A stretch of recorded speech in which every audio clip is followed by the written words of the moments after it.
అచ్చమైన చక్కటి పచ్చటి చెట్ల మధ్యలో మంచి ఆక్సిజన్ పీలుస్తూ గాలి ఎంత బాగుందో వాతావరణం అండి ఇక్కడ.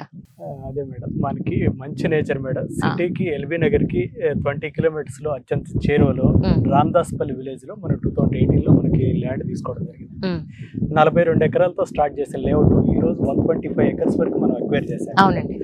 మెయిన్ ఇక్కడ మనం తీసుకోవడానికి హైదరాబాద్ ఈస్ట్ లో ఉన్న ఆదిబట్లో మనం ల్యాండ్ తీసుకోవడానికి మెయిన్ రీజన్ ఏంటంటే సిటీకి వెరీ నియర్ మేడం. డిస్టెన్స్ వచ్చేసి వెరీ నియర్. అవును, మేము కూడా సాగర్ రింగ్ రోడ్ నుంచి అంటే మన ఎన్జిఓస్ కాలనీ, బిఎన్డి కాలనీ అంటాం కదా, అక్కడ నుంచి కరెక్ట్ గా 20 minutes లో ఇక్కడ ఉన్నాం. To be frank. అంటే పెద్ద దూరంగా ఏం అనిపించలేదు యాక్చువల్లీ మాకు. మెయిన్ ఏంటంటే మేడం, మనకి ఇప్పుడు హైదరాబాద్ ఏ విధంగా డెవలప్ అవుతుందో చూసుకొని దాని తర్వాత మనకి అందులో పర్టికులర్ గా ఆదిబట్లో ఏ విధంగా డెవలప్ అవుతుందో ఒకసారి మనం చూసుకున్నట్లయితే 7,200 స్క్వేర్ కిలోమీటర్స్ ఉన్న మనకి ఇది హైదరాబాద్ అనేది ఈ రోజు మనకి హెచ్ఎండి మాస్టర్ ప్లాన్ ఇవంతా రివైజ్ చేసేసి ఇంచుమించుగా 10,000 to 11,000 స్క్వేర్ కిలోమీటర్స్ వరకు మనకి సిటీ ఎక్స్పాండ్ అవుతుంది మేడం.